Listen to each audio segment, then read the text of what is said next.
Good afternoon. Welcome to the Vernon Lecture. Our speaker today is Dr. Gregory Prince. Dr. Prince is a scientist, a businessman, and Mormon historian. He was educated at Dixie College, now Dixie State University, in St. George and UCLA, where he earned DES and a PhD. He is the co-founder of the biotechnology company Vernon Systems. Did I say that right? Close enough. Close enough. And currently serves as the company's CEO.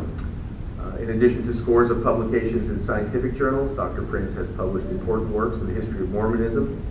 Among these are Power from On High, The Development of Mormon Priesthood, the award-winning biography, David O. McKay and the Rise of Modern Mormonism, co-authored with William Robert Wright, and most recently, Leonard Arrington and the Writing of Mormon History.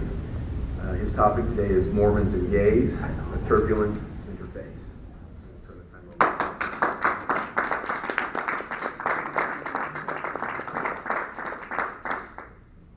I pointed out to some of you, I'll point out to all of you, Mara Ridding taught me everything I know about accounting. It actually came in useful at several points in my life. We were in the Brazilian South Mission together, and that transition was, thank you for pointing it out, 49 years ago. Good memories, though. Thank you. And thank you for your friendship since then, too. Before there was knowledge, there was certitude. And because Mormons are more into certitude than other religionists, they were really certain about homosexuality. I will explore the complexity of LGBT issues facing the LDS Church in 4 parts. First, I will lay out the assumptions of church leaders regarding the nature of homosexuality and the policies, doctrines, and attitudes that flowed from those assumptions. Second, I will discuss the findings of science and the manner in which those findings inform or should inform LDS leaders. Third, I will examine the involvement of the church in the public square, which began in Hawaii in the early 1990s and continues to the present day. And fourth, I will offer some opinions as to where the church may go in the future and the consequences of its choice of direction. As the subject of homosexuality was beginning to come into the public square in the late 1960s, Church President David O. McKay, who was progressive on many other issues, left no uncertainty as to his feelings. Homosexuality was worse than heterosexual immorality. In other words, being gay was worse than committing fornication or adultery. Bruce McConkie, a general authority, wrote in his encyclopedic and audacious book, Mormon Doctrine, that homosexuality was, quote, among Lucifer's chief means of leading souls to hell. What little downside remained was filled by Apostle Mark Peterson, who in an editorial in the Church News placed homosexual offenses next to murder in his hierarchy of sins.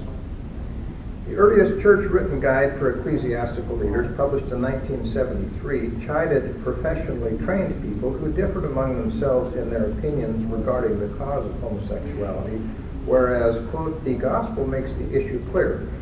Homosexuality is learned behavior, not inborn, end quote. Church officers, most notably Apostle Boyd Packer, were even more forceful in denouncing any notion of a biological basis. He said there is a falsehood that some are born with an attraction to their own kind, with nothing they can do about it. They are just that way and can only yield to those desires. That is a malicious and destructive lie. While it is a convincing idea to some, it is of the devil. No one is locked into that kind of life, end quote. If, as they claim, biology was not the cause, then what was? LDS church leaders have for over a century posited a creative array of causes, the first being, of all things, monogamy. This at a time when they were attempting to justify polygamy. Others included contagion, satanic influence, pornography, curiosity, and proselytizing. None was tempered by uncertainty. Spencer Kimball's first presidency wrote, to believe that immoral behavior is inborn or hereditary is to deny that men have agency to choose between sin and righteousness. It is inconceivable that, as some involved in homosexual behavior claim, he would permit some of his children to be born with desires and inclinations which would require behavior contrary to the eternal plan.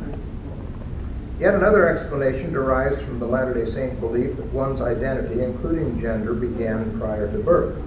That is, spirit beings in a premortal state bore the identity that they would later have as physical personages and will remain unaltered in a post-mortal resurrected state. Using as a starting point the assumption that homosexuality is inherently sinful, this exercise in circular reasoning goes on to conclude that God is incapable of making a mistake that would place a person into a sinful state because of biological imprinting, and therefore there can be no biological basis for homosexuality. Boyd Packer gave this explanation in 1976. Quote, "From our premortal life we were directed into a physical body. There is no mismatching of bodies and spirits. Boys are to become men, masculine, manly men, ultimately to become husbands and fathers." End quote. Having proclaimed without reservation that homosexuality is a choice rather than a biological imprint, church leaders naturally concluded that the choice could and should be reversed, that homosexuality could and should be cured. The Bishop's Training Course and Self-Help Guide, published in 1970, proclaimed, "Though many have been told it is incurable, that is not true."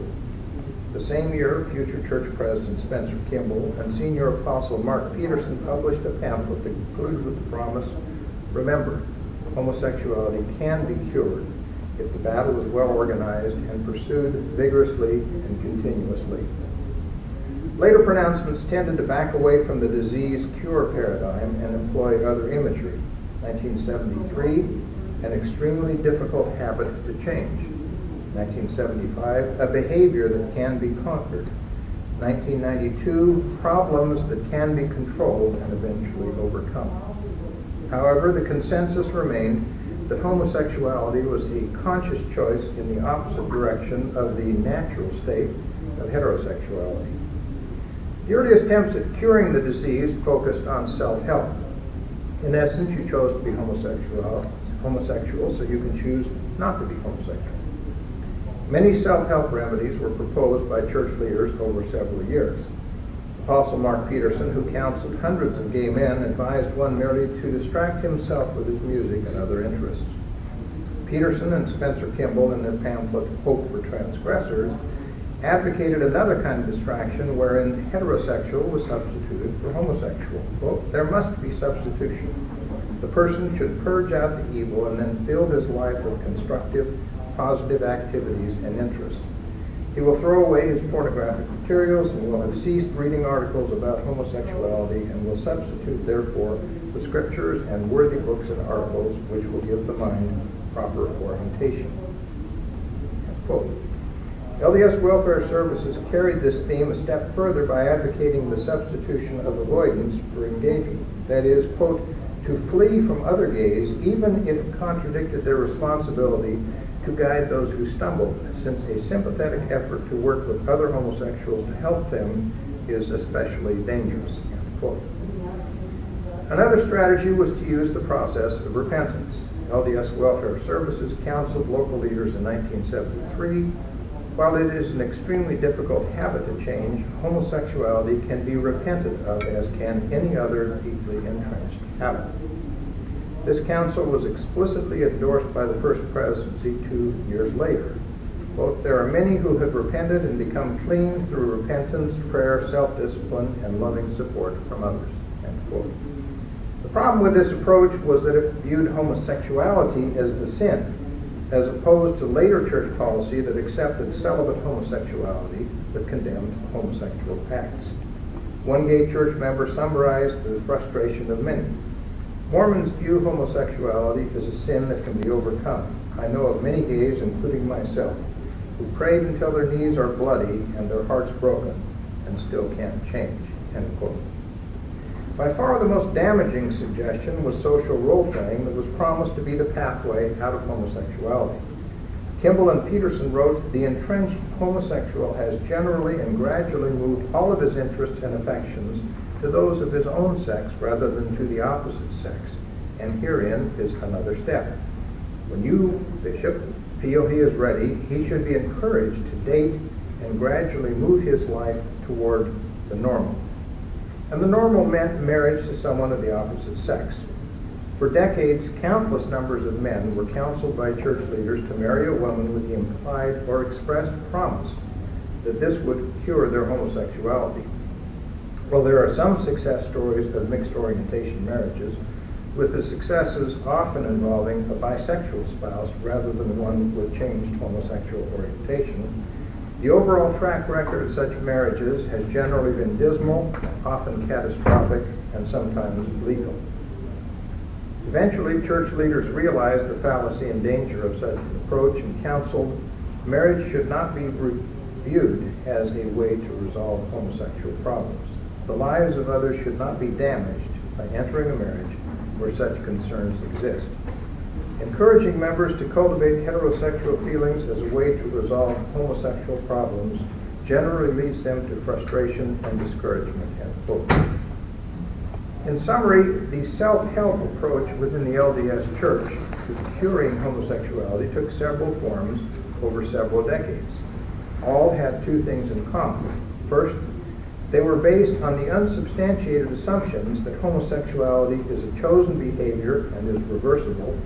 And second, they didn't work. As it gradually became clear that self-help didn't work, an intervention-based approach emerged as an alternative. Generally termed reparative therapy, but sometimes going by other names such as conversion therapy or sexual orientation change efforts, it implicitly acknowledged the futility of self-help approaches by introducing therapists to effect the cure. Generally licensed psychiatrists and psychologists, but often unlicensed entrepreneurs. The two most significant initiatives were various types of aversion therapy, most notably electric shock, which was used at BYU and by private practitioners to whom local church leaders often gave referrals, and more benign but still problematic reparative therapies encouraged by Evergreen International, an organization that aligned itself closely with the church and was the frequent recipient of ecclesiastical referrals. Electrical shock therapy was practiced at BYU beginning in the mid-1970s. The subject, always a male, had a pressure cuff placed around his penis to monitor sexual arousal and an electrode attached to his bicep. He then sat in front of a projection screen where pornographic photos of nudes, which he was asked to provide, were projected. If he experienced sexual arousal from an image of a nude male, he would receive a shock in the bicep. Later versions of this, most likely performed off-campus, involved electrodes attached directly to the penis. The gradual increase of voltage upon repeated arousals was to serve as a negative feedback stimulus that would, according to the working hypothesis, reorient him from homosexual to heterosexual, whereupon images of nude females were supposed to elicit sexual arousal. The problem wasn't just that it didn't work. One subject reported, "I was definitely not cured, just more messed up." Another, who was the subject of electric shock therapy at BYU in 1977, was so messed up that he would not allow anyone to come within 6 feet of him. One witness reported, "He rolled up his shirt sleeves and showed me his arms. The deeply scarred skin on the inside of his arms, caused by the electrical shocks, looked like raw hamburger, and I almost vomited from the sight. The results were badly burned arms and a complete inability to come physically close to any male without him emotionally breaking down from the trauma. His homosexual desires were as strong as ever, but he was unable to touch another man, even for a simple hug. He had no heterosexual desires whatsoever, and he was constantly on the verge of suicide." End quote. A more benign form of therapy was endorsed by Evergreen, which held two basic beliefs. Homosexuality is an acquired condition, and while it may have biological, developmental, and psychological causes, it can be altered. In other words, with help from Evergreen, homosexuality could be unchosen. Both statements reflected the near universal beliefs of church leaders at the time. Evergreen's expensive and sometimes bizarre therapies, which included same-sex nude hugging rituals, were paralleled by an East Coast-based organization, Jonah, Jews offering new approaches to homosexuality. One damaging blow to the entire field of reparative therapy was a lengthy report in 2009 by the American Psychological Association. Its two key findings were that claims of reparative therapy's efficacy are not supported, and that there was some evidence to indicate that individuals experienced harm from it. A second and perhaps lethal blow to reparative therapy was the court trial in 2015 of Jonah, which was sued on the grounds that it committed consumer fraud by promising a cure that it could not deliver. With a Mormon plaintiff and several Mormon defense witnesses, the trial was watched closely by Evergreen. In 12 days of testimony, the defense could not produce a single witness who could give credible evidence that Jonah's therapy had worked. The jury ruled unanimously that Jonah's claims of sexual orientation conversion constituted consumer fraud. Since the verdict was announced on June 25, 2015, one day prior to the Supreme Court's ruling in Obergefell versus Hodges that upheld same-sex marriage as the law of the land, the public were generally unaware either of the outcome of the Jonah trial or of its implications for reparative therapy. In fact, the controversial practice was experiencing death knells. Along the way, as all attempts to cure homosexuality failed, no LDS leaders went on the record to suggest what should have been obvious to anyone open to the findings of science. The reason various kinds of therapy do not work is that they cannot work. You cannot change a biological imprint once it has been placed upon the developing brain. And the brain, not the genitalia, dictates sexual orientation. Scientists who were paying attention could see this coming for decades. Religionists, on the other hand, are guided by dogma rather than science. Confronted with data, they generally respond by shooting the messenger and becoming science deniers. Not until 2006 did a senior church leader take a step in the direction of acknowledging the findings of science, and then it was a very tentative, much nuanced baby step. Apostle Dallin Oak said, in an abandonment of the certitude of prior church leaders as to the causes of homosexuality, quote, "The church does not have a position on the causes of any of these susceptibilities or inclinations, including those related to same-gender attraction. Those are scientific questions, whether nature or nurture. Those are things the church doesn't have a position on," end quote. 6 years later, 2012, the church launched a website, mormonsandgays.org, that for the first time abandoned the choice paradigm by stating individuals do not choose to have such attractions. In doing so, it moved to a new middle ground that allowed for a biological explanation without directly embracing it, while at the same time holding LGBT church members accountable for acting out the natural impulses of their not chosen homosexuality. Such a compromised position is understandable, albeit not acceptable, when one considers the conundrum of the church fully embracing biological causation. If LGBT people are biologically programmed to be what they are, how can a church justify punishing them? The question is not without precedent within Mormon history. For over a century, blacks were denied ordination to the LDS lay priesthood simply because they were black. It didn't go down well. So what does science have to say about homosexuality? Two caveats to get started. One is that in this and subsequent sections, I will be speaking of the LGB portion of the LGBT world. That is, lesbian, gay, and bisexual, all of which refer to sexual orientation, the persons to whom one is attracted sexually. The flip side of the coin is gender identity, which is the gender with which a person self-identifies, independent of that person's anatomical sex. If the two match, one is called cisgender. If they differ, one is transgender. Transgender is an entirely different reality than LGB, and one that science has yet to illuminate significantly. I bypass gender identity not because I view it as any less important than sexual orientation, but because the paucity of data doesn't allow me to say anything useful. However, I give An enthusiastic shout out to Senator Orrin Hatch, who in response to President Trump's recent assault on transgenders in the military said, "Look, people who are transgender, they don't choose to be transgender. They're born that way. And why should we hold that against them? And they're human beings, and many of them are extremely talented human beings." End quote. The other caveat is that my remarks will focus primarily on male homosexuality.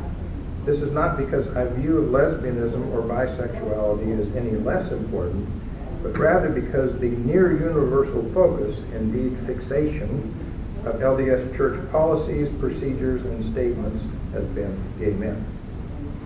There is a general consensus that between 3.5% and 5% of adults throughout the world self-identify as gay, lesbian, or bisexual. There is no persuasive evidence that the percentage has varied significantly across time or geography. While not representing the majority within a given species, homosexuality is a common phenomenon within the animal kingdom. LDS Apostle Boyd Packer's claim to the contrary notwithstanding, when he said without documentation, quote, "Animals do not pair up with their own gender," end quote. A well-documented study of sheep showed that given a choice, 8% of rams mated exclusively with other rams. Long-term same-sex pair bonding has been reported in ungulates and some birds. A standard reference on the subject of homosexuality in animals, published in 1999, documents homosexual behavior in nearly 500 species of animals, while an estimate 7 years later put the number at 1,500 species. I will leave it to you to ponder why this trait perseveres among such an astonishingly broad array of species. Homosexuality is complex. Contrary to what Alfred Kinsey published 7 decades ago when he placed all of sexuality on a straight line and gave heterosexuality a score of 0, homosexuality a score of 6, and bisexuality a score of 3, it is not linear. Neither is female homosexuality simply the mirror image of male homosexuality. Rather than viewing sexuality linearly, one should imagine a multidimensional array, something like a galaxy of stars with clusters in some locations, single stars in others, and empty spaces in between. In attempting to shed light on the causes of homosexuality, I turn first to genetics. In using that word, I refer to the sequences of nucleotides in DNA, the beads on the string, that constitute the blueprint by which genes produce proteins. Epigenetics, on which I will spend more time, refers to the large variety of mechanisms that control how the genes function. Dean Hamer, a pioneer in the molecular biology of sexuality, didn't find the gay gene he sought, but he did find that gay brothers had an increased probability of sharing markers on the XQ28 region of the X chromosome. While not identifying a single cause underlying male homosexuality, Hamer's work, which has been confirmed broadly by other laboratories, provided strong evidence for the contribution of XQ28 and hence for genetics. More recent studies have shown that an additional marker, this one on chromosome 8, is shared between homosexual brothers at a rate significantly higher than between straight brothers. Before molecular biology came of age, family studies wherein homosexuality clusters in certain families and twinning studies pointed toward a significant, although not decisive, role of genetics. The twinning studies are particularly compelling. There are 2 types of twins. Identical twins have identical DNA sequences, while fraternal twins share variable percentages of DNA sequences with each other. If genetics were the only factor underlying homosexuality, one would expect 100% concordance among identical twins. That is, both twins would be either heterosexual or homosexual. If genetics were not a factor at all, one would expect the same concordance among fraternal twins as among identical twins, since fraternal twins develop in the same in utero environment. In fact, the numbers fall between the 2 extremes. The concordance among identical twins is up to 60%, but among fraternal twins is only about 15%. This is strong evidence that while genetics is a factor, it is not the only factor that determines sexual orientation. The other and more dominant factor is epigenetics. From the time the fertilized egg is implanted in the wall of the uterus until birth, the developing fetus is immersed, literally, in a sea of maternal factors that help to shape its development. Sometimes epigenetics can take the fetus down a different pathway than the genetic code prescribes. I will walk you through two important examples of how epigenetics can shift sexual orientation towards homosexuality. The first is the birth order effect, which is seen only in males. It is estimated that 15 to 28% of gay men owe their sexual orientation to this effect. While the mechanism is not completely understood, it appears to be due to interactions between the male fetus and the maternal immune system that have increased consequences for each subsequent male birth. After the birth of one son, the likelihood of each subsequent son of the same biological mother being gay increases by 33%. If the likelihood of the first is 3%, then that of the second would be 4%. The effect is additive, such that the seventh son would have a 17% chance of being gay. Daughters do not experience a similar phenomenon, nor is the effect on sons influenced by the number of older sisters. And the effect is only true for right-handed sons. Who knew this could be so complicated? The other example is probably more important in causing homosexuality. It is called epigenetically canalized sexual development. In plainer English, at a very early stage of fetal development, epigenetic factors that are not part of the DNA but can be passed from either parent to the fetus affect the way the sex of the fetal brain is imprinted. What that means is this. Testosterone is present in all developing fetuses, male and female, but in higher levels in the male. But in order for testosterone to exert its effect in imprinting maleness into the fetal brain, there must be a receptor for it within that brain. Generally, male fetuses have higher levels of testosterone and higher levels of testosterone receptors, while females have lower levels of testosterone and lower levels of testosterone receptors. In some instances, however, there is a mismatch that is determined by an epigenetic factor that can be inherited from either parent. This can result in male embryos with low levels of receptors, in which case testosterone cannot fully exert its masculinizing effect on the brain. Alternatively, female embryos can have high levels of receptors, in which case even the normally low testosterone levels that circulate within the blood of female fetuses are preferentially grabbed by those receptors and allowed to exert a masculinizing effect on their brains. All of this brain imprinting occurs prenatally. At the time of puberty, when testosterone or estrogen levels begin to spike, the imprinted brain is impervious to their effect, notwithstanding the gender of the genitalia. In other words, a female with a fetal masculinized brain will be sexually oriented towards women, while a male with a fetal feminized brain will be sexually oriented towards men, hormones and hormone therapy notwithstanding. Since these epigenetic factors are not necessarily inherited equally, one identical twin may be gay while the other is straight, in spite of them having identical DNA. Identical twins are not as identical as we once supposed. And if any of you know identical twins, you will know that there are in fact observable physical differences that don't square with an identical DNA match. That is absolutely And Gary and I like to say, if identical twins are not identical, what does that say about individual differences among the rest of us? Yeah. Yep. Question? Yes. Did you say the difference in testosterone receptors in the brain is epigenetic? Yes. Genetic? Epigenetic.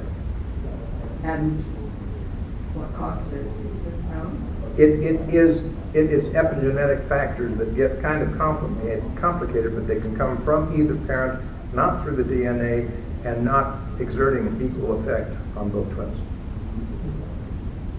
Thank you.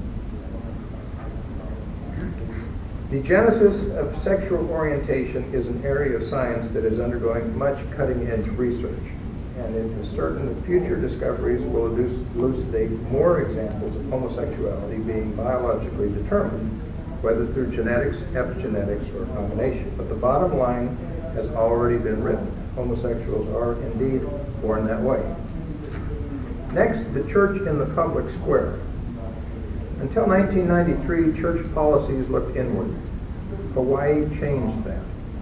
Late in 1990, 3 same-sex couples applied for marriage licenses in that state and were told that the law did not allow that to happen. They filed a lawsuit in the state court system rather than a federal lawsuit on the assumption that the state constitution's more liberal attitude towards sexuality gave them a better chance of winning. Initially, their strategy did not work, for the district court judge dismissed the suit on summary judgment. However, when the couples appealed to the Hawaii Supreme Court, the case took a turn that sent a shockwave throughout the country.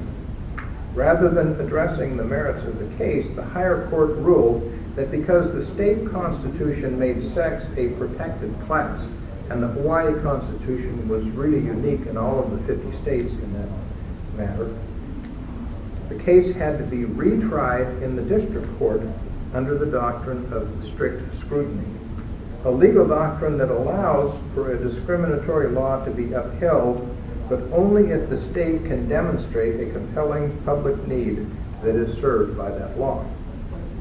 Since attitudes towards same-sex marriage, and indeed homosexuality in general, had long been supported by bias rather than data, a trial that shifted the burden of proof from the plaintiffs to the state would likely end with a verdict in favor of the plaintiffs.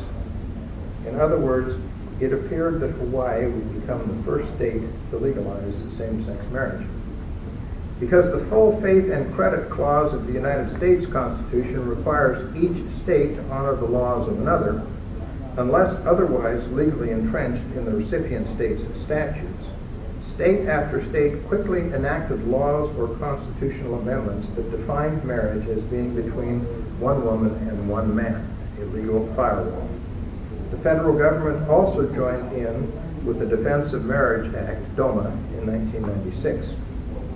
When the Hawaii Supreme Court announced its decision to remand the case to the district court in 1993, the LDS Church, in essence, crossed the street and entered the public square in a major way. Under the cover of a new organization called Hawaii's Future Today, it worked with the Roman Catholic Church to defeat marriage equality, first in the legislature and then at the polls.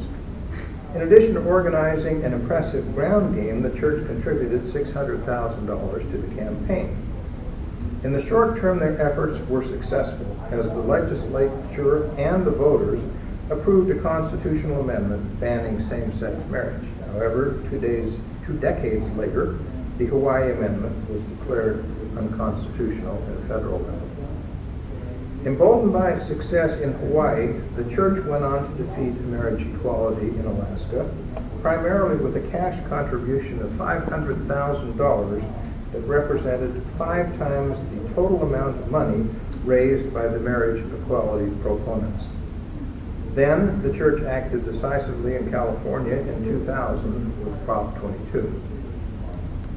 In all of these cases, there was minimal blowback against the church, in part because public sentiment still was solidly against marriage equality, but in large measure because the church president, Gordon Hinckley, insisted that church involvement be more in the background, and certainly not at the point of the spear.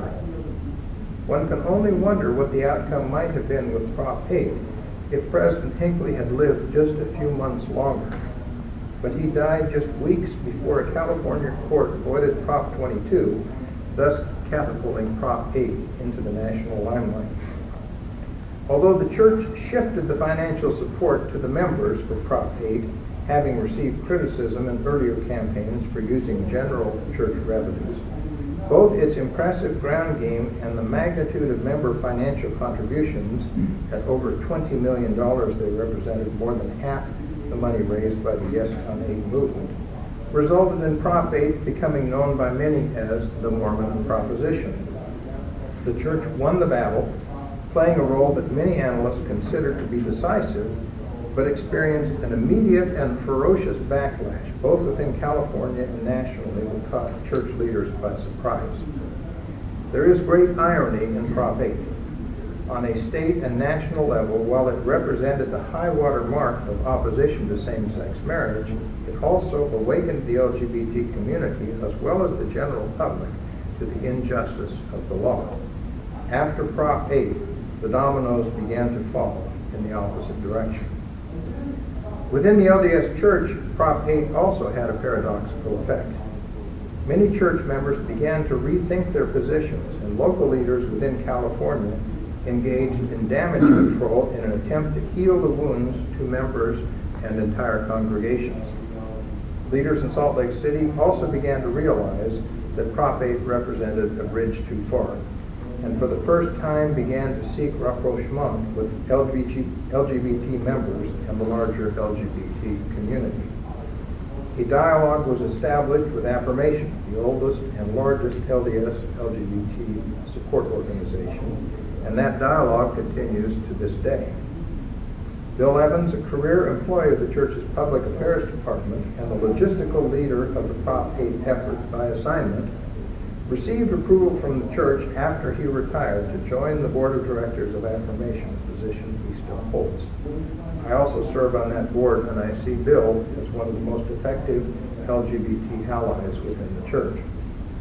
The most surprising move of the church within the public square was its support in the spring of 2015 of SB 296, a Utah law that extended to LGBT people legal protection against discrimination in housing and employment. Thus far, the only red state in the country to enact such legislation. Without both the public and backroom support of the church, the bill would never have had a chance of passing. Indeed, similar bills stretching back nearly a decade never made it out of committee, in large part because LDS legislators, who comprise up to 90% of the Utah legislature, wanted political cover from the church that was not previously forthcoming. For the LDS LGBT community, the high of SB 296 was followed by another high when the U.S. Supreme Court ruled 3 months later that all laws banning same-sex marriage were unconstitutional. Marriage equality was now the law of the land, and although the church won some impressive battles along the way, it lost the war. But it wasn't through yet. In direct response to the court decision in Obergefell versus Hodges, some leaders, and I emphasize some, for others were not on board, decided that if they couldn't beat same-sex marriage, they needed to beat up on same-sex couples. In a surprise move in November 2015, surprising even to most members of the Quorum of the 12 who did not hear about it until 2 days before it was leaked to the public and had no input, what has come to be known simply as the policy was announced. Same-sex marriage, despite being the law of the land, would not be tolerated within the church, and the policy called not only for the excommunication of same-sex couples, whether legally married or not, but also for punishment of their children, including babies. 2 months after the policy was announced, Russell Nelson, president of the Quorum of the 12, surprised his colleagues further by giving it the imprimatur of revelation, thus stopping the leaks in the facade that had appeared shortly after the policy was announced, but creating long-term problems that remain unresolved. Most recently, the church has re-entered the public square by siding with cake bakers and other providers of public accommodations. In doing so, it is using language reminiscent of that used in earlier decades to justify discrimination against people of color. In both cases, invoking the right of people to follow closely held religious beliefs. Beliefs that earlier held that God considered people of color to be inferior and thus deserving of discrimination, and now holding that God considers LGBT people to be inferior and thus deserving of discrimination. My final section deals with the directions that the church may take in the future. In spite of decades of denial of the scientific explanations of homosexuality, the LDS Church has actually had a long track record of being on the right side of science. On issues relating to medicine and sexuality, it generally has staked out fairly progressive positions and has implicitly encouraged medical research by LDS clinicians and scientists, regardless of the direction it leads. The Church exhorts its members to seek medical care from competent, licensed healthcare professionals. It does not forbid or even discourage blood transfusions.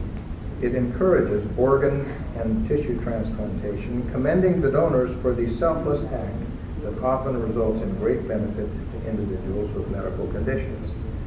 The pioneer of amniocentesis, a procedure whose results often lead to elective abortion, is an Orthodox Mormon. After a century-long transition, the Church finally arrived at a position that places no restrictions on birth control. It countenances in vitro fertilization, while at the same time discouraging but not prohibiting donor sperm from anyone other than the husband. And it even has a relatively progressive policy toward elective abortion.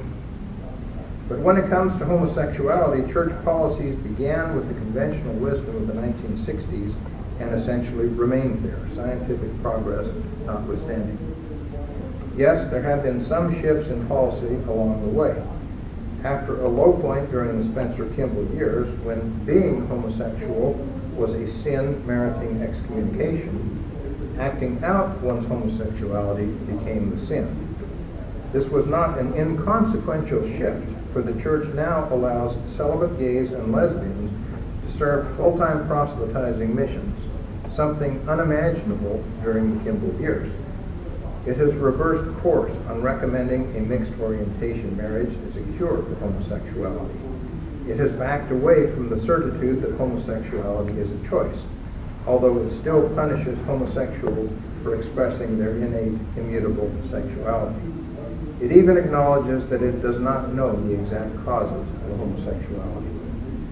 However, it has never taken the step of acknowledging what science has made abundantly clear and continues to make clearer with the passage of time and the accumulation of data. It's biology. It is an indelible, unchangeable imprint deep within the anatomical brain that can result from an increasing variety of known causes, some genetic, some epigenetic, none of which is a conscious choice. The Church's failure to embrace fully the findings of science continues to foster a culture of homophobia that was demonstrated boldly by its decisive role in promoting California's Proposition 8 in 2000 and reinforced in November 2015 with what has simply come to be known as the policy. However, two lines of reasoning suggest the possibility, if not the inevitability, of substantive change in the future. The first is ethics. To go against scientific reality in the abstract, as with evolution deniers, may be ignorant, but it is not necessarily unethical. No harm, no foul. But to go against scientific reality in a way that hurts people crosses an ethical line. Legions of LGBT Mormons and sadly ex-Mormons bear witness to the damage done to them and their families by homophobic policies, procedures, doctrines, and community attitudes rooted in an unscientific view of homosexuality. Even one suicide attributable to church policies is too many. Witness Stuart Mattis, who in response to the Church's support of California's Proposition 22 in 2000 that outlawed same-sex marriage, committed suicide on the steps of an LDS chapel in an attempt to make a statement that things had gone too far. But Stewart's has not been the only suicide resulting from church policies and culture. And many of those suicides, as evidenced either by comments to family and friends or suicide notes, have resulted from institutional homophobia. More than a few followed and were linked to the 2015 policy statement. No policy is justifiable No policy is ethical that results in suicide. The second line of reasoning is pragmatism. While many resigned their church membership or simply walked away in the aftermath of Prop 8, unofficial numbers suggest that the effect of the policy 7 years later was far more detrimental to church members. One church employee with access to data said on background that over 60,000 members formally resigned their membership in the year after its institution. The president of the Liberty Wells Stake told stake members that in the 10 months following the announcement of the policy, 432 members sent him letters resigning their church membership, fully 10% of the stake population. Along with LGBT church members, untold numbers of millennials for whom LGBT issues are paramount have simply walked away. And an increasing number of families are also withdrawing. Given the choice of supporting gay children or embracing policies and attitudes that are still demonstrably homophobic, they choose solidarity with their children, even if it involves the extreme measure of an entire family resigning church membership. The potential for continued hemorrhage leading to significant institutional weakening suggests the wisdom of a reappraisal of policies, procedures, and doctrines in the light of current and evolving scientific knowledge. A reappraisal that would be both pragmatic and ethical. What stands in the way of such a reappraisal? Perhaps the elephant in the room is Mormonism's theology of afterlife, which currently has no room for gay. While never explicitly acknowledged by church leaders, this may be the source of their impasse. With gay-less afterlife as the endpoint, here and now church doctrines represent de facto reverse engineering. That is, if there is no room for gay in the afterlife, then there can be no legitimate place for it in this life. One church member, writing days after the announcement of the policy, summarized the dilemma. As a gay Mormon, I make my home in the borderlands, in a theology that says every man must be married to a woman in order to be with God and progress in heaven. Gay Mormons are anomalies. No one quite knows what to do with this. If top-down change, that is, full embrace of a biological paradigm with its logical consequences, is unlikely, is there a plausible alternative for change? I believe there is, and it comes in the form of social justice, in essence, a bottom-up force for change. Perhaps the most potent force, although one needs patience for this one, will be the maturation of millennials who simply reject the status quo. As these church members, assuming they hang around long enough, move up through the hierarchical pyramid, they are likely to bring along their worldview and challenge not only policies, but also doctrines. They will be emboldened by an increasingly informative body of scientific knowledge about homosexuality, by the fact that doctrinal change has been a fact of life for Mormonism since its founding, and by a profound sense of social justice that will no longer allow injury or death to one of the church's most vulnerable constituencies. If they take the time to read their own history, they will understand that not a single significant LDS doctrine has gone unchanged through the entire history of the church. And when they come to that understanding, they will look forward instead of backward, embrace fully the foundational concept of continuing revelation, line upon line, and institute change at the most fundamental level. Science matters. If we embrace the findings of science that sexual orientation and gender identity are biologically and indelibly imprinted during fetal development, and that they are varieties of normal, then we will become a more just society, as well as recipients of the enormous gifts that LGBT people bring to the table. But if we reject the findings of science and insist that homosexuality is just a bad choice that can be unchosen, all of society will suffer. The extent and timing of any changes in LDS policy or doctrine cannot be predicted with any accuracy. What can be predicted, and with substantial confidence, is that because LGBT issues are the civil rights issues of our time, as well as the moral issues of our time for millennials, The composition and vitality of the future church will be reflective of its ability to project moral authority on these issues. Now, if we have time for Q&A.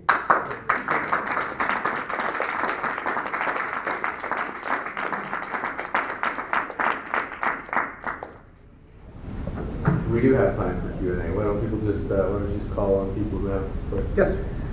So, I have a question about, especially the policy of 2015, because I remember when it came out, and how much of that do you think had to do with the political climate rather than actual conversations going on within the church and research into science, that kind of thing? One of the 70s told me flat out, this was a response to Obergefell versus Hodges. Period.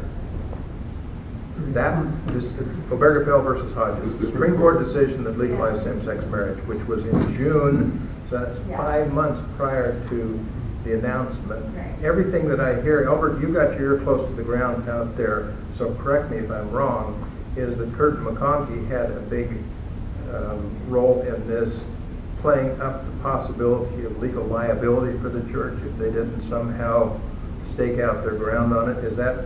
I've heard that. Well, Can you tell us what that court case is?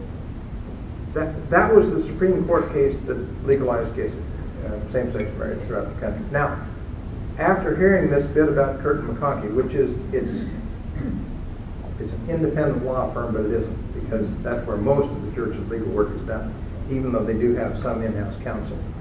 I talked to Bill Eskridge. Bill has an endowed chair of law at Yale Law School and is considered by many to be the top expert in the country on LGBT law. And he said that doesn't hold water at all. Yeah. Church is under no threat of legal liability for having a doctrinal position on same-sex marriage. They did not need to go down that road. well, I'm wondering too, just because, and I might be kind of grasping a little bit at this, but with, Mitt Romney's speech and seeing how, him being kind of a symbol for a lot of people, myself included, to see like, this is the first time I've really been exposed to like a Mormon, politician potentially having the highest office in the country, right? And then seeing Obama win and then having all of these things come up that challenge these very traditionally held views, people kind of like clung to those very traditional understandings of it. So I wondered if looking forward at 2016, they thought, we have to take a hard line on this or we're going to lose our conservative base. It's a possibility, but I haven't heard any reliable sources to speak to that. Albert, does that resonate with anything you heard? No, I don't. And I'm not just picking on Albert. Albert lives out there, and so if any of the others, if you have any information. We're talking about the policy statement. Yeah, whether it would be politically motivated. Here's what I've heard from a very reliable source that I can't say. Because it did take most of the brethren, including the Quorum of the 12, by surprise. And it didn't go down well with some of them. We won't find this in print anywhere that I've read. There was a new general handbook coming out, which goes through a big collaborative process that Bill talked about and all this sort of stuff. And near the very end, President Monson said he wanted this policy to be like the way we treat politics. And the paragraph was written, and when the prophet speaks, bureaucracy salutes. And it was put in the general handbook without any discussion by the 12 on this issue. Yeah, I was flying to a meeting in Salt Lake at the university and changed planes in Denver.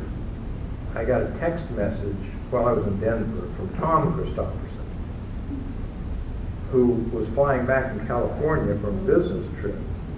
And that was the first I knew of it. That was the day that it was announced. That was Thursday. So I met Tom that night. He came straight from the airport over to the hotel. We had dinner. He said, I've never felt so depressed. But he said, I talked to Todd today.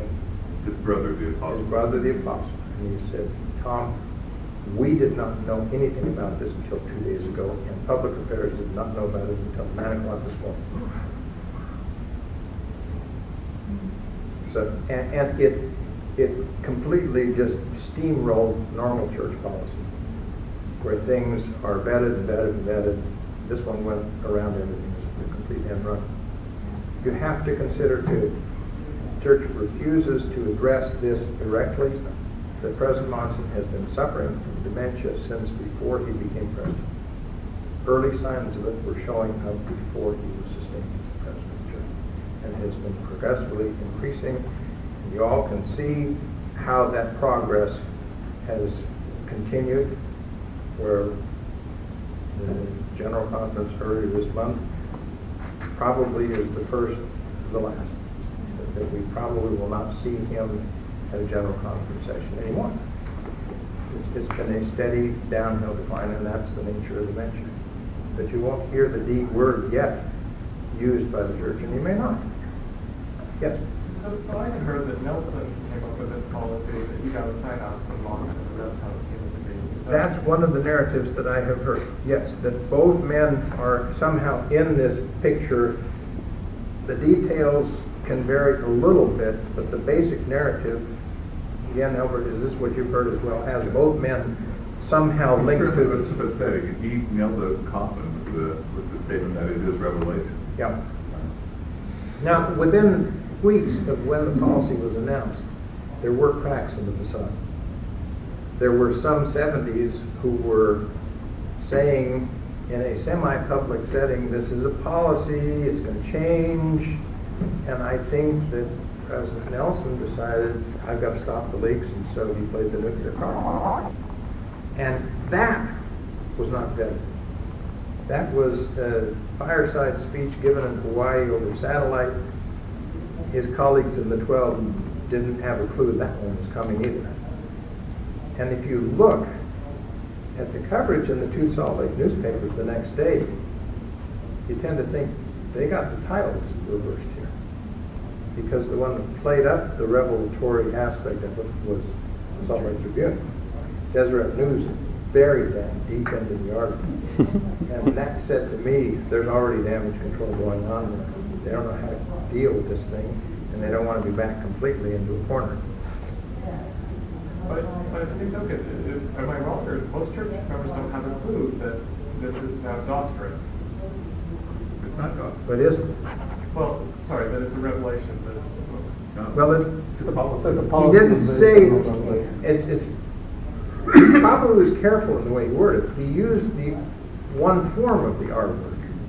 He didn't say this is a revelation.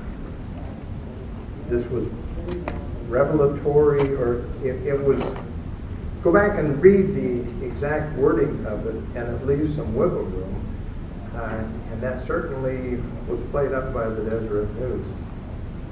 It reminded me a lot of what Boyd Packer tried to do in 2010, of going rogue from General Conference and trying to canonize the proclamation on the family and getting people back out.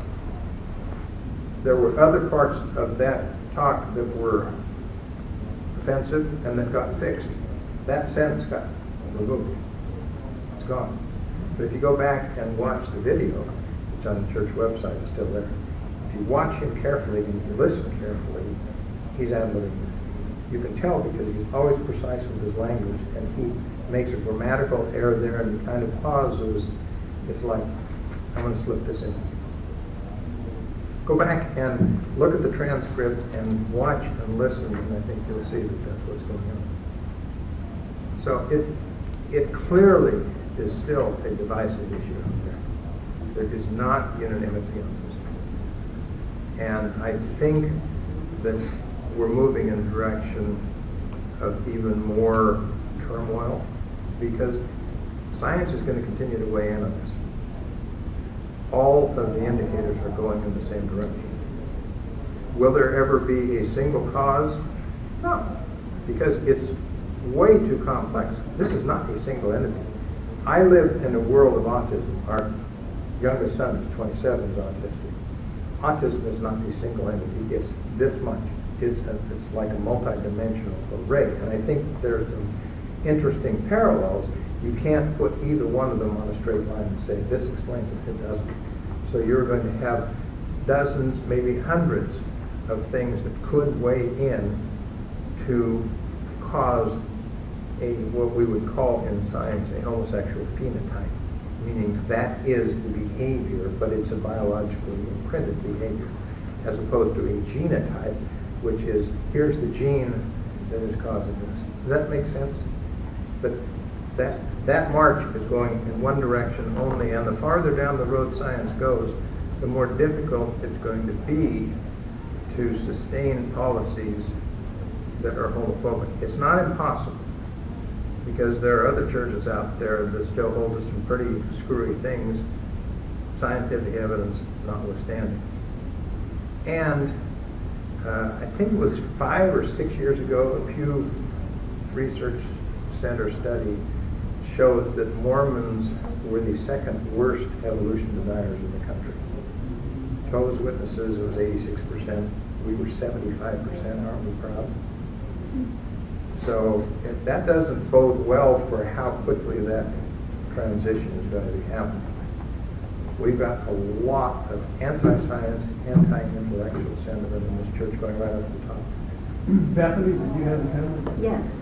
So I just wanted to push back a little bit about something that you ended with, and that was the fact that that you said that the church has never specifically, I think, dealt with the reason that they don't support or allow same-sex marriage is because of sort of the cosmology, the afterlife. I've never heard any of them refer to that afterlife theology as the central dogma. specifically. And I think that Oak sort of referenced that, didn't he, a couple of weeks ago, when he again said there's no place for same-sex marriage in Mormon theology. But again, So what would you say about Oak's well, sustaining again, I think that that's stuff? reverse engineering the afterlife. Saying, Sure, if but- it's not there, then it can't be legitimate here. So what would, then how would you, so if the idea is to feel that there is a place for Mormonism to move with, in acceptance of sort of same-sex marriage, how would you then take Oak's recent statement in that? I think that goes more towards showing that there's not. Well, shortly after that statement, I saw at least one internet page that had a whole bunch of memes repeating similarly decisive statements by church leaders in the past, every one of which had been flipped. So he can say it as he says it. It's his job to do what he's doing there. I'm speaking as a scientist. The two clash. We'll see how that turns out. Yeah. What do you think about, one thing that I hear are people who say, Latter-day Saints who say, well, whether or not it's biological is irrelevant. Because you can have a person who, for whatever reason, is unable to find a mate, and that person is enjoined to be celibate for the duration of his or her life, and they're not, just because they can't attract a mate, they can't hire a prostitute, for instance. So they have to be celibate for the duration of their life. So it's just the same thing. And that someone who lives faithfully but can't attract a mate, that gets taken care of in the hereafter. And the same is true for, I mean, reparative therapy works after you die. I'd like to see that. There was a really significant transformation in this church that occurred within a few weeks in 1831. In the days leading up to a conference in Kirtland in June 1831, which was the reason that the church moved from New York to Ohio, Section 38. Go to Ohio, you'll be endowed with power from Ohio. This is Reagan influencing Joseph. Nonetheless, they're looking forward to this great Pentecostal event that's going to happen in June, and the run-up to it, they're making some pretty bold statements, including that they will be able to heal the sick and raise the dead. In the immediate aftermath of that, they found out real fast that some of those statements didn't quite hold up. And in the weeks following, you see an interesting shift. I haven't seen other people really pick up on it. That's where LDS afterlife theology starts to develop as a distinct entity. by throwing things from the here and now that are verifiable into the then and there that are not verifiable, you can move on to much safer theological ground. It's also kind of a game of chicken, but what the heck? What I would like to see is us say, as President Uchtdorf said in the aftermath of Boyd Packer's talk in 2010 when he went to an area conference, there's a lot we don't understand about the next life. I'm okay with that. Because when it comes down to saying, so what do we understand about it? It's about that much. And I'm much more comfortable saying, we're not sure what things are going to be there. We're very sure that here we shouldn't be beating people up or killing. And if we have to revise our theology so as not to beat up and kill people, that's fine with me. I think that's a good theology. And I think that church members probably can do just fine with a less certain view of afterlife than we sometimes tend to give them. I think we'd all be a lot better off. Yes?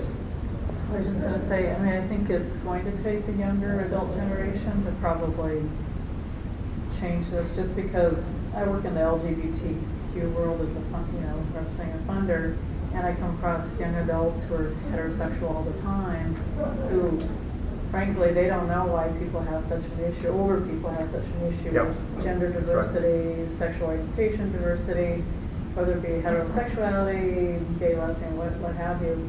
And these are, some people, there's a high proportion of conservative evangelicals who are heterosexual, who are, there's a significant population that they were very strongly supportive of same-sex marriage, and so there's been this dramatic social shift across the board, and I think it's basically, it's the changing of the ages and the influence of the different cohorts, I think, rising up, because you're seeing that playing out in a lot of different issues, not just, heterosexuality or homosexuality issues. If change doesn't happen soon, and if the church is still in existence long term, then the millennials, I think, will fix it. Sure, but then people are hurting in the meantime. A lot of people are hurting in the meantime, and look how society at all demographic strata has changed on this issue. It has been with blinding speed, unprecedented in the nation's history. So I don't rule out the possibility of some of the older folks becoming converts and saying, we viewed the world wrong on this. I talked to Ed Kimball a lot when he was doing his father's biography. He took a decade, I took a decade for McKay. It was the same decade, so we'd occasionally call and just compare notes. He said, up until the day my father became the church president, he was the least likely person in the world to have questioned that policy. He didn't question anything. He was the best follower in the church. And then he woke up the next morning and found out he had to leave instead of follow, and then the world started to change. So it only takes one person at the top to say, we better rethink this. And one of the great advantages in this church is the guy at the top says, okay, it's this and not that, then everybody moves that direction and has immediate amnesia. But young people are not concerned about the biological basis of heterosexuality or homosexuality. No. They don't care. It's social and justice so, to them. I can see why you're weighing on the biological, some evidence. It's not conclusive, though, across the board. There's a lot of disagreement around that. But I can see why you're using that. It makes sense to me. But that is to the post-millennial world that I speak. Right, sure. Yeah, I don't need to convert the millennials. They've got it. Sure. But the discussion has to move from where it has been I totally to the get biological paradigm. Right. That has to be the focus, because if we can get people to that point, then the rest of it starts to fix itself. As long as you're arguing it's choice, no, it's not choice, you're never going to get anywhere.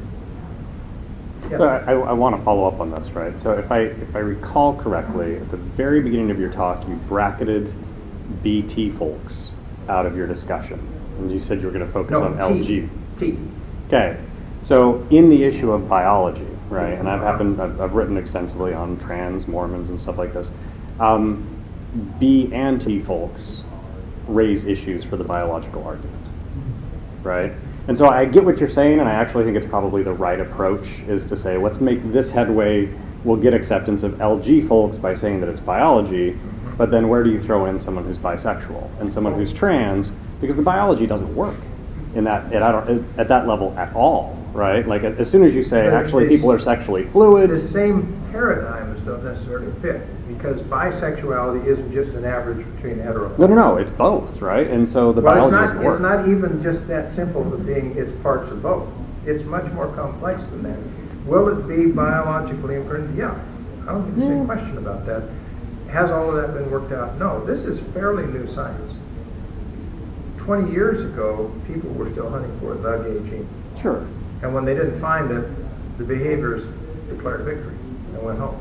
Turned out they were a little premature on that. Very premature. Yeah. Now, trans is an interesting area. I talked yesterday to Stephanie Larson. Some of you may know her, or may know the group called Encircle that she founded, that bought a historic home a block away from the Provo downtown temple that is really a service center for LGBT youth. She said 1/3 of the kids who are coming to that center are trans. Sure. That blows me away. I don't think that we have any idea how prevalent transgender is. I think it's grossly underreported because there's such a strong negative stigma yet. It's similar, I think, to what homosexuality experienced decades earlier. Now, there's not that much stigma to coming out if you're gay or lesbian, assuming you're not in a really red state. But even there's going to be some stigma. I think you have a multiplier of the amount of stigma that's attached to coming out as trans still, Right. even in blue states. As this becomes more openly acknowledged, I think you're going to see more science focusing on it. I don't think there's been that much focus yet. And as a result, there hasn't been much in the way of good data coming out. Just, I'm not disagreeing, right? And just to push that a little bit further, right?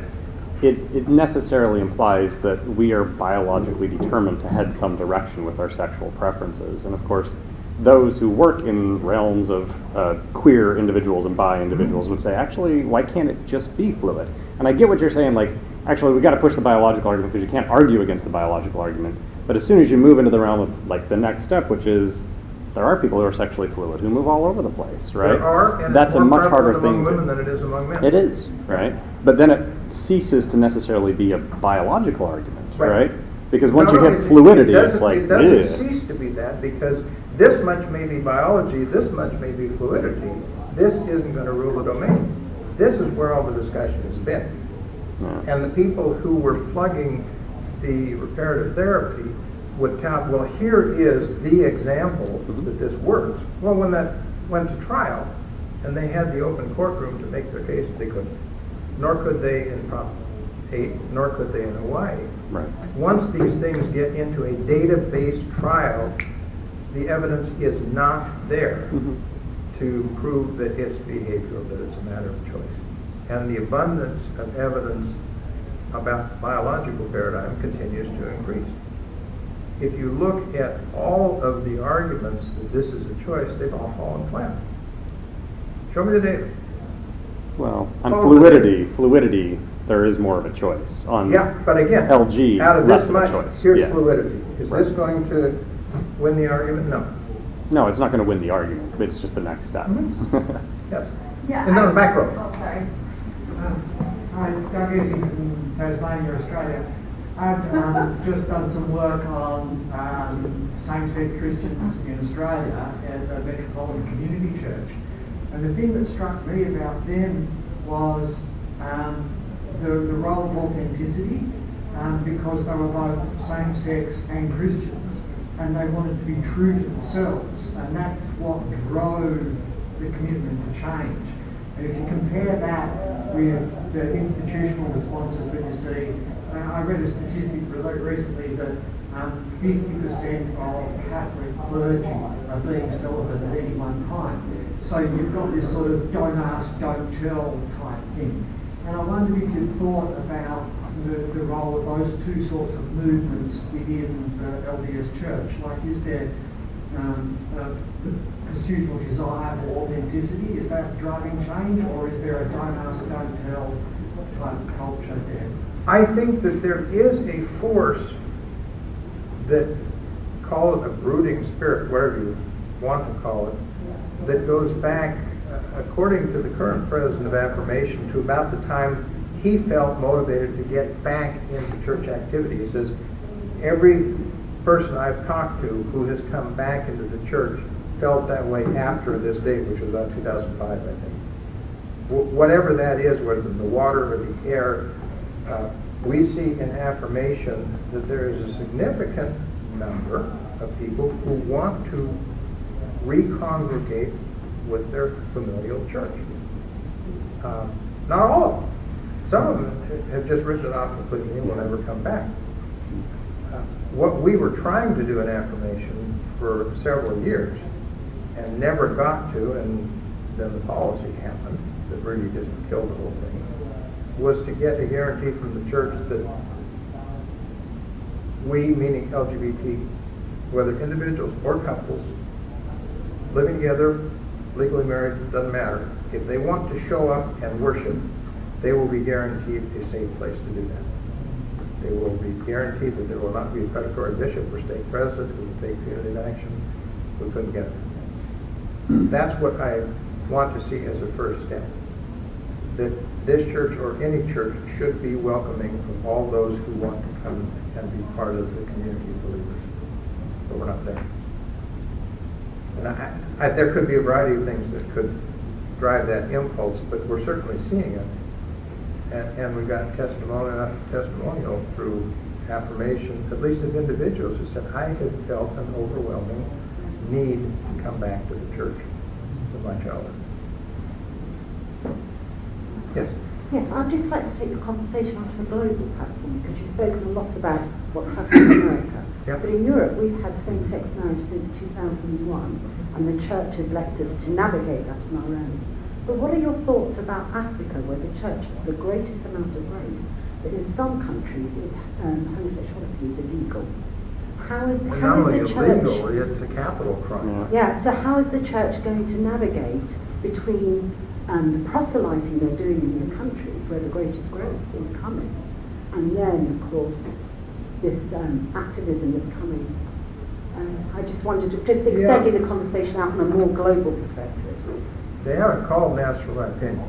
No, but I'm interested to see if you think in that, because for us in Britain, my opinion this is the biggest concern. My opinion would be that the first step is to be just let nature take its course.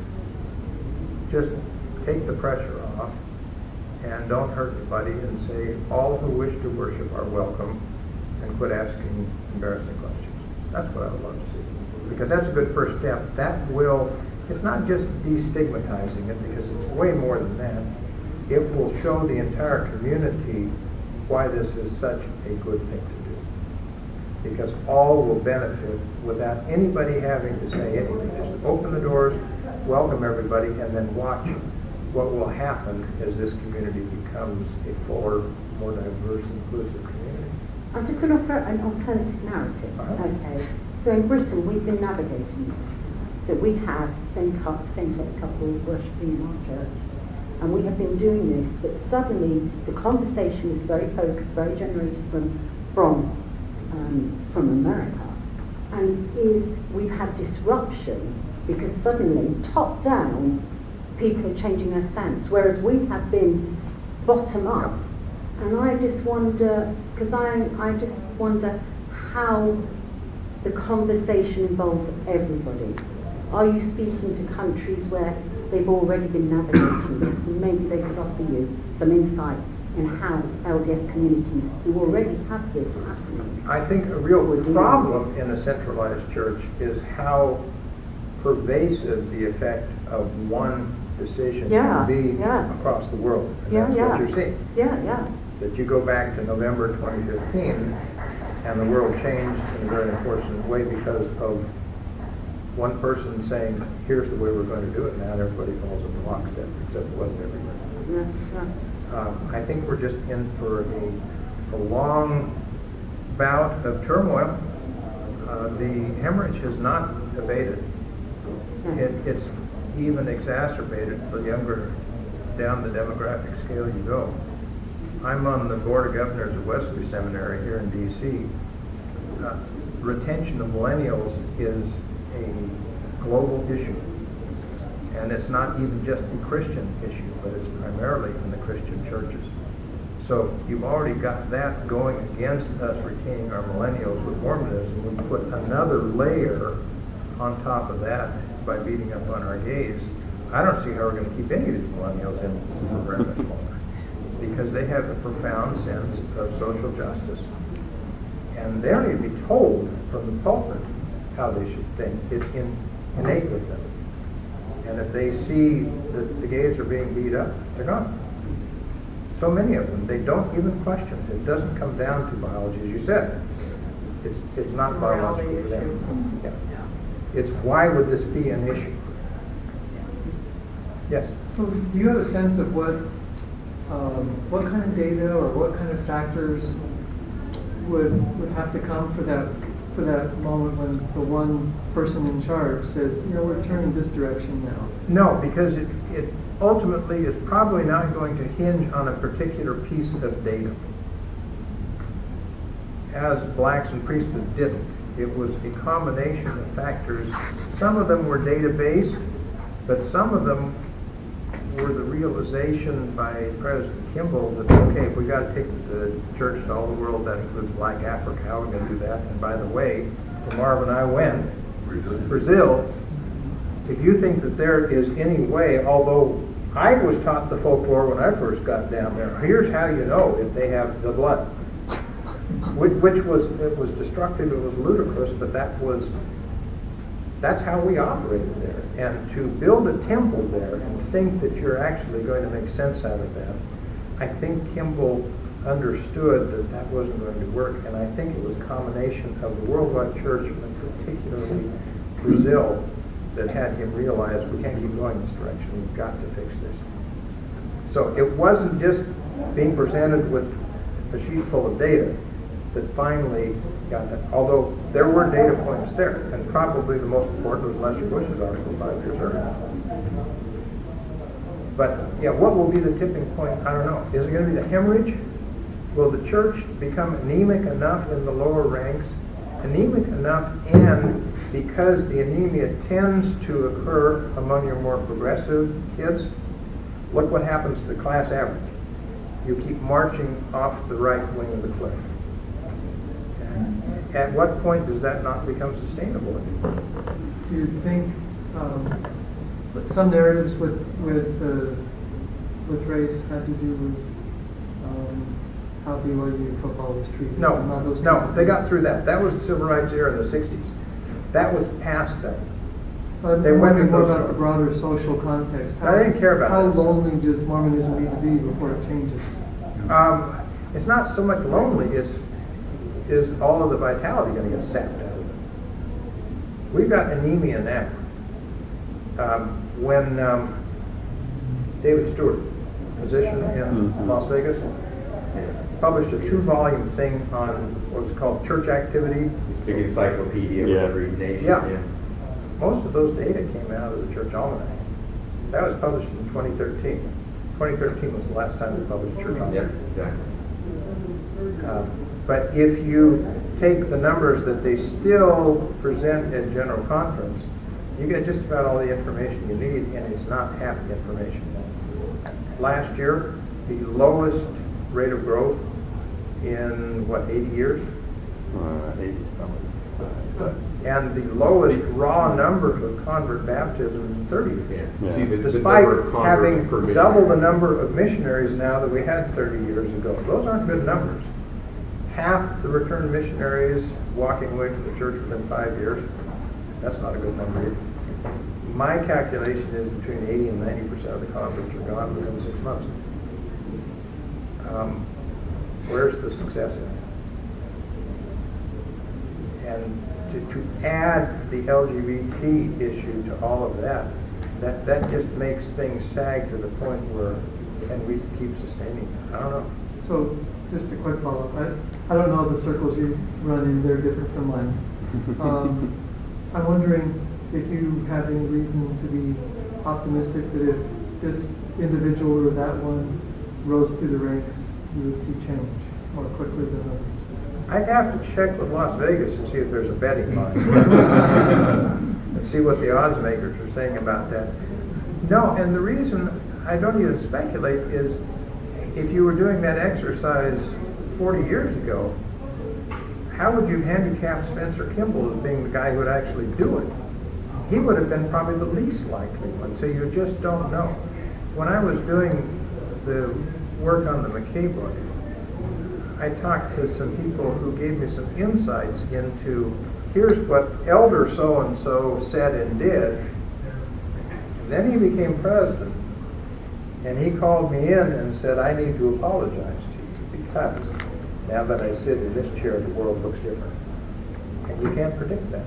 Some don't change much, some change a lot when they sit in that chair. But this issue is not going to go away, and it's not going to diminish in magnitude. It's going to increase. It's going to increase because the scientific basis of it will become sharper and sharper as we go forward, so that there's less and less wiggle room for people to say, oh, I was choosing to do this way.